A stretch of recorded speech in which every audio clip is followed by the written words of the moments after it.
Good morning friends. तो आज का हमारा टॉपिक है मोनोक्लोनल एंटीबॉडीज़।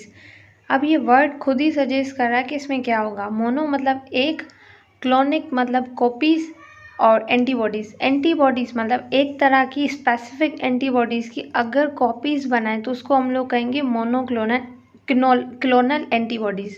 फॉर सपोज अगर कोई भी एंटीजन बॉडी में एंटर होती है तो सही है, उस एंटीजन का एक साइट नहीं होता, मतलब एक एपिटोप नहीं होता जिसके साथ जाके एंटीबॉडीज़ बाइंड हो या जिसके खिलाफ एंटीबॉडीज़ बने।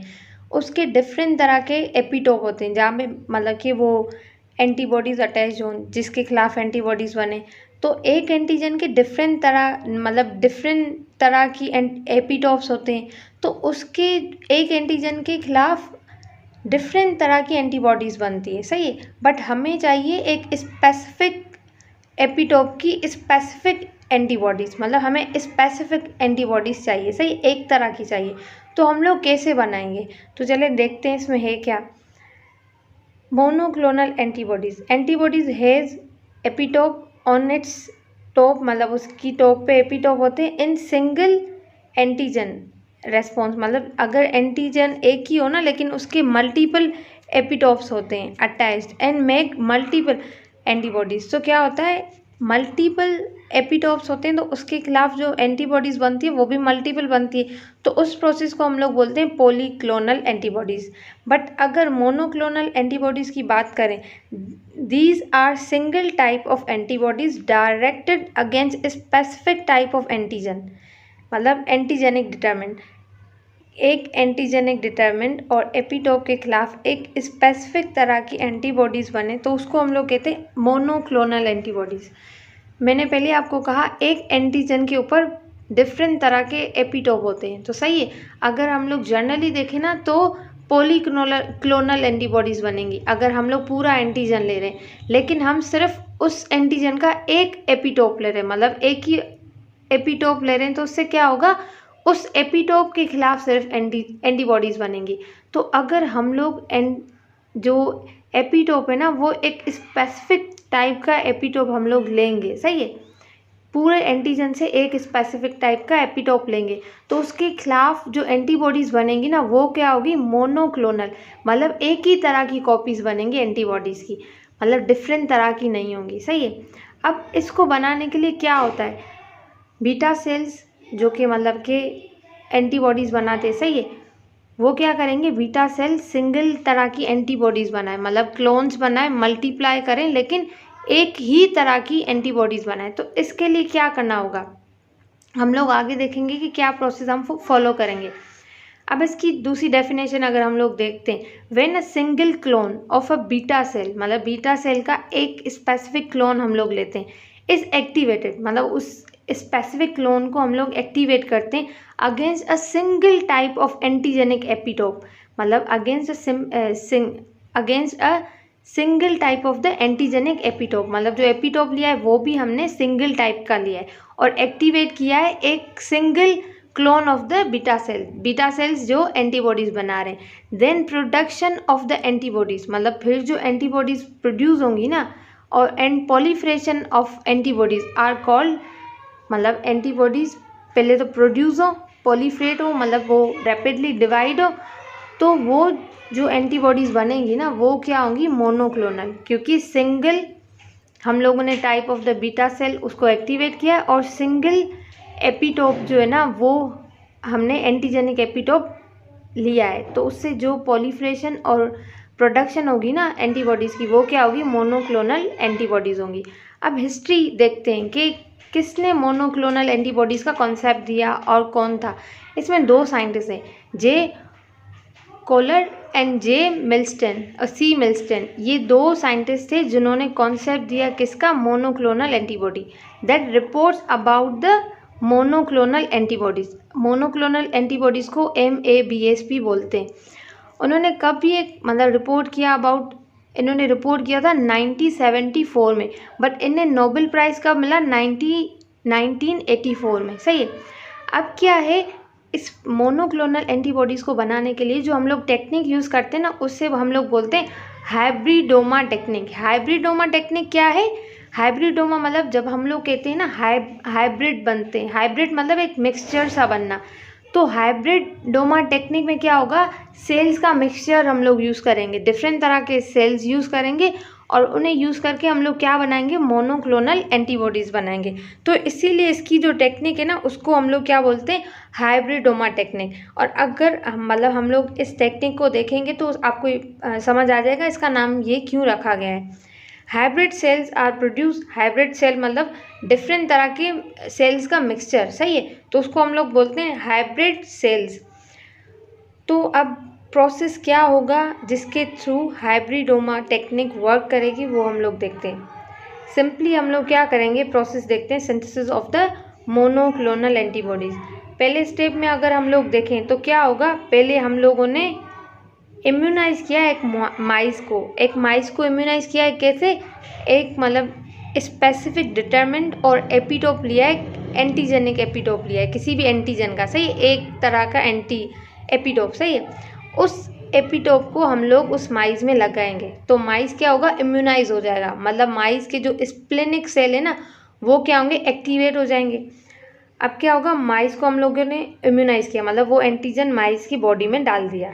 अब जैसे एंटीजन वो स्पेसिफिक एपिटोप ऑफ एंटीजन जाएगा तो वो क्या करेगा, जो माइस है ना उसके स्प्लेनिक सेल्स को एक्टिवेट करेगा कि वो बीटा सेल बनाए, सही, इसके मतलब के हिसाब के। और फिर उस बीटा सेल से फिर क्या बनेंगे, उस बीटा सेल से फिर बनेंगी एंटीबॉडीज़। तो हम लोग देखते हैं, माइस को पहले इम्यूनाइज किया, उसके बाद क्या करेंगे, माइस को मार देंगे, किल किया माइस को, फिर माइस का जो स्प्लेन है ना वो निकाल लिया। स्प्लेन क्यों निकाला, क्योंकि उसमें से हमें चाहिए स्प्लेनिक सेल्स। स्प्लेनिक सेल्स को मतलब अब स्प्लेन निकाल दिया, अब स्प्लेनिक सेल्स को कैसे सेपरेट करें, तो उसके लिए भी एक टेक्निक है जिसको हम लोग बोलते हैं इमल्सिफिकेशन प्रोसेस।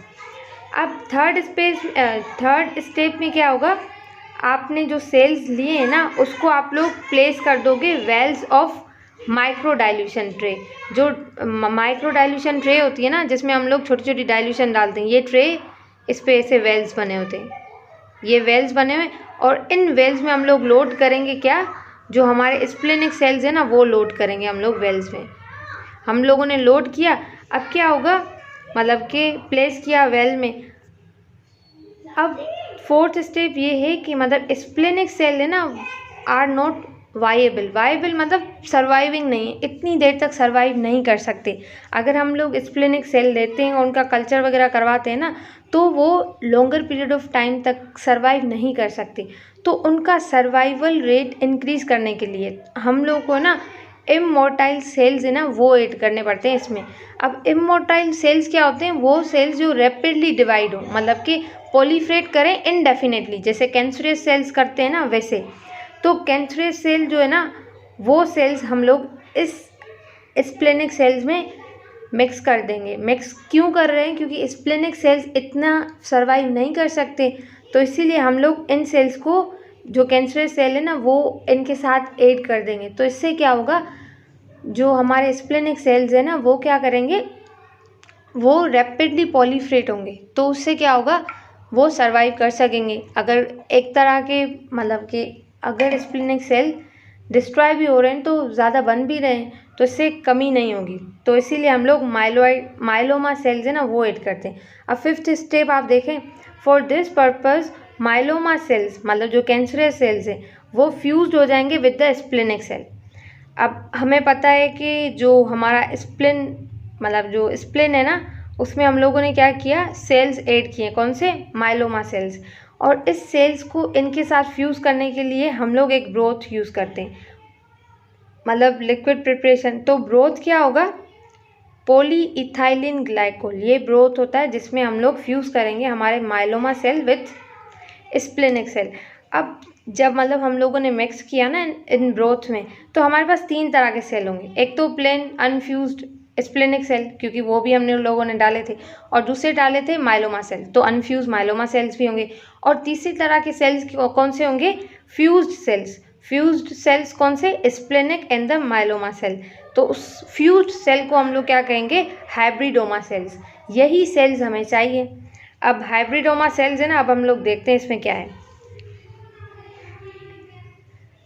अब माइलोमा सेल में क्या होता है, एक मतलब कि माइलोमा सेल में ये प्रॉपर्टी है कि वो प्रोलिफरेट कराए, प्रोपगेट कराए। तो वो क्या कराएंगे, अब हमारे स्प्लिन सेल्स को प्रोपगेट करवाएंगे। तो अब क्या होगा, माइलोमा सेल्स अगर हम लोग देखें, माइलोमा सेल्स क्या है, the fusion of the splenic cell and the myeloma cell. अब क्या होंगे, जैसे ही मतलब कि अब प्रॉपर्टीज देते हैं, हाइब्रिडोमा सेल्स बन गए। हाइब्रिडोमा सेल्स जो बने हैं ना, उनके पास क्या प्रॉपर्टी है, वो बनाएंगे मोनोक्लोनल एंटीबॉडीज़, और इनकी जो पॉलीफरेशन है ना वो इंडिपेंडेंटली होगी। क्यों, स्प्लिनिक सेल वो बनाएंगे क्या, बीटा सेल्स, और बीटा सेल्स क्या बनाएंगे, एंटीबॉडीज़ बनाएंगे।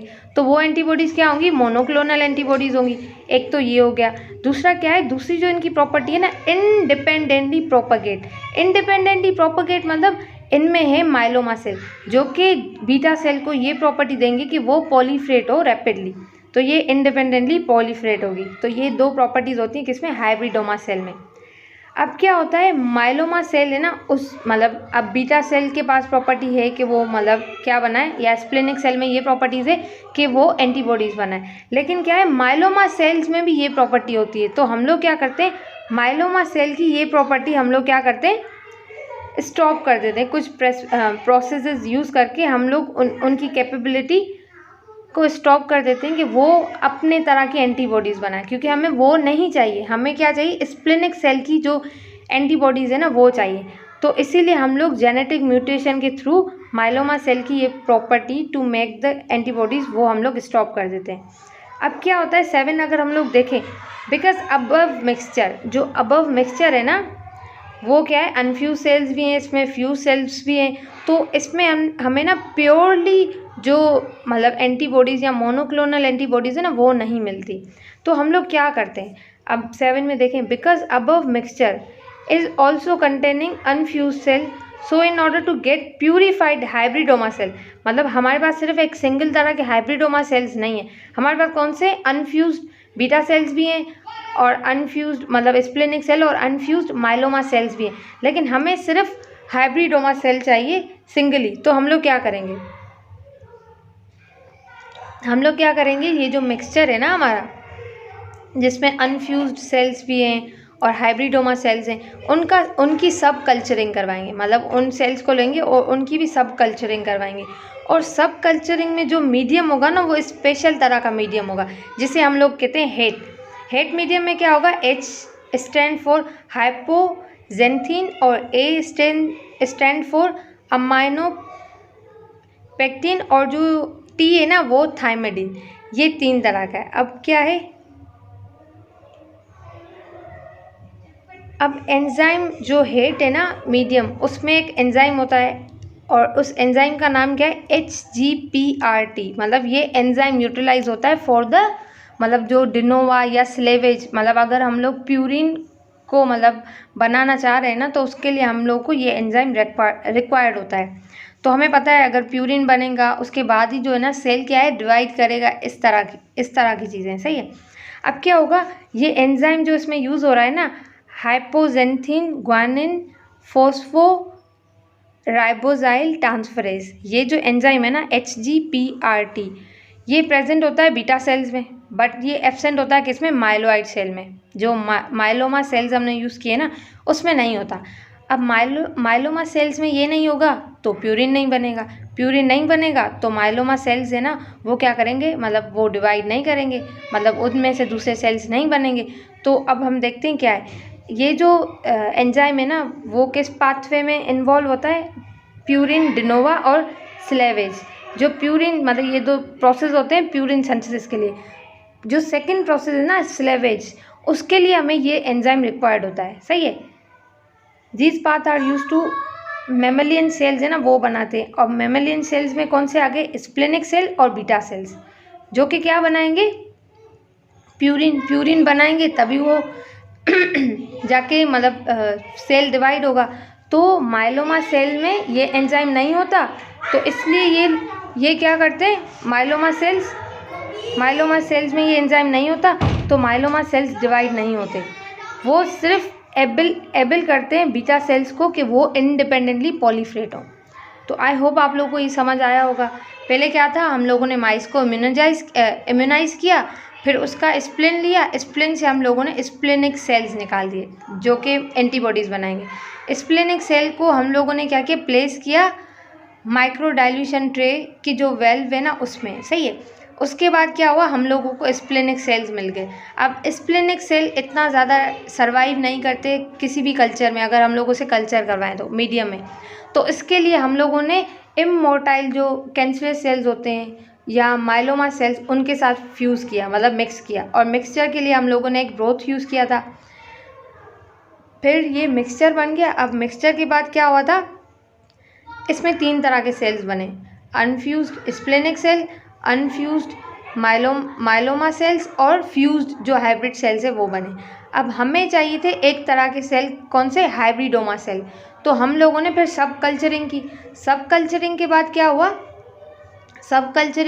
क्या हुआ, हमें हाइब्रिडोमा सेल्स मिले। और सब कल्चरिंग जिस मतलब कि हम लोगों ने मीडियम में की ना, उसका नाम था हेट। और उसके लिए एक एंजाइम रिक्वायर्ड था और उस एंजाइम का नाम था HGPRT, सही है। और ये एंजाइम क्या होता है, जिसके पास ये एंजाइम होगा वो डिवाइड करेंगे, प्यूरिन बनाएंगे। अगर जिसके पास नहीं होगा तो वो डिवाइड नहीं करेंगे। जैसे बीटा सेल्स के पास था तो वो एंटीबॉडीज़ बनाएंगे, और माइलोमा सेल्स के पास नहीं है तो वो माइलोमा सेल्स प्रोलिफरेट नहीं होंगे। ये था सिंपल प्रोसेस जिसमें मोनोक्लोनल एंटीबॉडीज़ बन रही थी। अब हम लोग देखते हैं कि हमें मोनोक्लोनल एंटीबॉडीज़ क्यों बनानी थी, इसकी एप्लीकेशंस क्या है। डायग्नोसिस पर्पस के लिए हम लोग इसे यूज़ करते हैं, एनालिसिस पर्पस के लिए यूज़ करते हैं, और दूसरा मिसलेनियस पर्पस। अब